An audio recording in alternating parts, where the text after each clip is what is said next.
Bureau report Bhavnagar Dinesh Kumar P Babariya घेटी। નમસ્કાર દર્શક મિત્રો, આપ જોઈ રહ્યા છો IHRPC ન્યૂઝ. હું છું સોલંકી દર્શના. પાલીતાણા શહેર તેમજ ગ્રામ્ય વિસ્તારમાં તાલુકા ભાજપના પૂર્વ અધ્યક્ષ નૂતનસિંહ ગોહિલ દ્વારા પ્રેરિત સુપોષણ જ્યોત અભિયાન છેલ્લા 4 માસથી ચલાવવામાં આવતું હતું અને લોકો સંવાદ કરી સુપોષણ માટે સમજણ આપવામાં આવતી હતી, જે અંતર્ગત હવે તેમના દ્વારા સુપોષણ જ્યોત પદયાત્રાનું આયોજન કરવામાં આવેલ છે. આ પદયાત્રાનો પ્રારંભ પ્રથમ નોરતું તારીખ 22/9/2025 ના રોજ સવારે 9 કલાકે સાધુ સંતો, સામાજિક અગ્રણીઓ, શૈક્ષણિક સંસ્થાઓ, રાજકીય વ્યક્તિઓની વિશેષ ઉપસ્થિતિમાં મહિલા કોલેજ તળેટી રોડ પાલીતાણાથી કેન્દ્રીય મંત્રી ડોક્ટર મનસુખભાઈ માંડવીયા પ્રસ્થાન કરાવશે, જે શહેરમાં મુખ્ય માર્ગો પર પસાર થઈ માનવડ તરફ પ્રયાણ કરશે, જેમાં વિવિધ સમાજ દ્વારા યાત્રાનું સ્વાગત કરવા માટે લોકોમાં ઉત્સાહ જોવા મળી રહ્યો છે.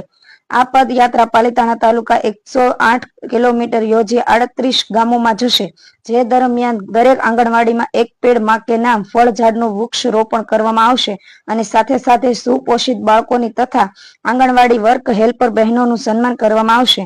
આ સુપોષણ જ્યોત પદયાત્રાને આવકારવામાં ગામે ગામ લોકોમાં અનેરો ઉત્સાહ જોવા મળી રહ્યો છે અને જે ગામોમાં પદયાત્રાનું રાત્રિ રોકાણ છે ત્યાં જનજાગૃતિ માટે વિવિધ સાંસ્કૃતિક કાર્યક્રમ વ્યક્તિઓ જોવા મળશે. આ પદયાત્રા 5 દિવસ સુધી ચાલી તારીખ 26/9/2025 ના રોજ કેન્દ્રીય મંત્રી ડોક્ટર મનસુખભાઈ માંડવિયાના હલોણ ગામે સમાપન થશે. આમ નૂતનસિંહ ગોહિલ દ્વારા આયોજિત દેશમાં સૌપ્રથમ સુપોષણ જ્યોત પદયાત્રા યોજીને જનજાગૃતિનું કાર્ય થઈ રહેલ હોય સાધુ સંતો, મહિલાઓ, વિવિધ સંસ્થાઓ શહેર સહિત પાલીતાણા ગ્રામ્ય પથકમાં અનેરો ઉત્સાહ જોવા મળી રહ્યો છે. Bureau report Dinesh Kumar Babariya Gheti. એ રીતની પ્રમુખે અભિયાન ઉપાડ્યું છે ને એની પદયાત્રા છે. એ 32 ગામ આવી જાય છે અને 38 ગામ આવી જાય છે અને કેટલા કિલોમીટર થાય? 108 પદયાત્રા અહીંયા પાલીતાણામાંથી સ્કૂલમાંથી પ્રસ્થાન થાય અને ગામનો ફરતા ફરતા આપણું ગામે આવી જાય અને હલોલમાં એનું સમાપન. આ પદયાત્રામાં ખૂબ લોકો જોડાવાના છે. નૂતનસિંહે ખૂબ સારું બીડું જોઈતું કે કોઈને ધ્યાનમાં નહોતું કે કુપોષણ બાળકોને એ મેન પાયો કહેવાય, એટલે એવું ખૂબ સારું કામ પ્રમુખે કર્યું છે અને નિસ્વાર્થ ભાવે. આમાં તો શું છે, હારી બુદ્ધિ લો, વિચારો કઈક આપણને આવ્યો હોય તો ભગવાનની કૃપાથી જ આવે. હે નકર તો ઓલે ઘોડી કરી આ નૂતનસિંહ પેલા હું કીધું માણા એમ કે આ બધા ખાવ ભૂલ્યા હોય. શિલ્પાબેન, તમારું આ બાળક કેટલા વર્ષનું થયું? 1.5 વર્ષનું થયું. અચ્છા, કેટલું વજન છે એનું અત્યારે? 4 કિલો. શું નામ છે? અંજુ. તમે આમનું તપાસ કરાવી કે ચકાસણી કરાવી? શું કીધું? બરાબર. અત્યારે કઈ જમે છે? બધું જમે છે? અચ્છા, બોલો બગલાને એવું ખવડાવો? ઠીક, તો સારું. એટલે હા, એ છે ને, એ બગલાને એવું નહીં ખવડાવવાનું. બરાબર. ઘણા છે ને વાલીઓ એવું કરે છે કે બગલાને એવું લઈ દે, પછી સારી વસ્તુ બાલભોગ કે આ જે આવતું હોય એ પછી ન ખાય. તો બાલભોગ ને બધું મળે છે? આ પેલું બાળક છે ને, તને મજા આવે ને બધું ખાવાનું? હે ને, ભાવે છે ને? સર બધાને કહીએ છીએ પણ કે હાલતા જ નથી. મારા બાળક કે હાલતા જ નથી. પેકેટ આપો તો જ બાળક આવે. અમે બધા વાલીને મેં કીધેલું કે તમે પેકેટ ન આપો, તમે અહીંયા આવો એટલે અમારે નાસ્તો તો થઈ જાય તૈયાર. હા, એટલે મૂળ આમાં વાલીઓની થોડી સહકાર હોય, વાલીઓની જાગૃતિ આવે એ જરૂરી. તમે તો અહીંયા માનો કે 3 કલાક કે 4 કલાક હોય, પછી તો બાળક ઘરે હોય તો માનો કે આ બાળક જો બગલો લઈને આવે, આ રીતના બગલા લઈને આવે તો આવું ખાય તો સારી વસ્તુ ખાવા નથી. પૌષ્ટિક આહાર લેવાના નથી. પૌષ્ટિક આહાર ક્યારે લે? બાળક થોડું ભૂખ્યું હોય તો લે. આવું બધું છૂટક આવું ખાય એટલે નબળું લે બાળક, હાઈટ ન વધે, વજન ન વધે. આપણે સામે જે આ બાળક છે જુઓ કેટલો એના 1.5 વર્ષના પ્રમાણમાં ઘણું નબળું કરે. એમનું વજન આપણે જોયું હતું કેટલું હતું છેલ્લે? બેન જોયું? 3 કિલો. તાલુકામાં દાદા કુલ કુપોષિત જે બાળકો હોય ને એમાં 1200 બાળકો છે.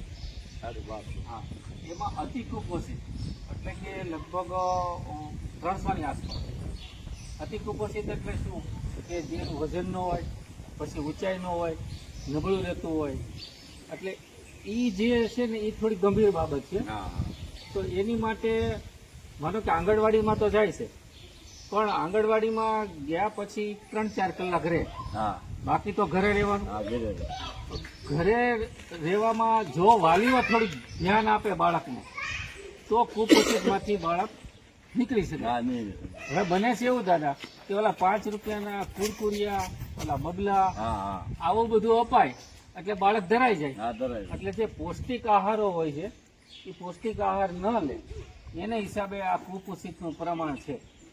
હવે વાલીઓ ખાલી માત્ર એને આ જે વસ્તુ કુપોષિત જે છે બાળકો એની માટે વાલીઓ થોડુંક જો ધ્યાન આપે ને તો એમાંથી એ બાળક બહાર નીકળી જાય.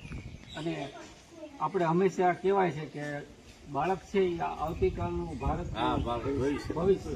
એની માટે સરકાર તરફથી આપણા વડાપ્રધાન પછી આપણી ગુજરાત સરકાર આંગણવાડીના બાળકો માટે ખૂબ એવું ધ્યાન આપે છે. અને સાથે સાથે એવા બાલભોગ એવા બધા પેકેટો સારું બાળકને ખવડાવવા માટેનું આપે. તો એ વસ્તુ ખવડાવે અને ઓલી વસ્તુ ન ખવડાવે, વાલી માત્ર એટલું ધ્યાન આપે ને તો આપણા તાલુકામાંથી અત્યારે આ છેલ્લા 2 મહિનાથી અભિયાન ચાલે છે, એમાં 160 બાળકોનો ઘટાડો થયો. હા, એનું કારણ જાગૃતિ માત્ર. એટલે વાલીઓ બને ત્યાં સુધી પોતાના બાળકોને આવું બબલા કે આવી વસ્તુ કોઈ ખવડાવે નહીં, થોડુંક ધ્યાન આપે અને સારી વસ્તુ પૌષ્ટિક આહાર છે એ આપે એવી બધાને વિનંતી કરવા આવ્યા છે, ખાસ તો એટલા માટે. બરાબર ને દાદા? 4 કલાક તો થોડુંક વાલી ધ્યાન આપે. આપણે જોયું તો 3 મહિના કીધો તો 200 થી 100 ઘટાડો. આપણે મૂળ કોઈ વસ્તુ દેવાની એટલું આવે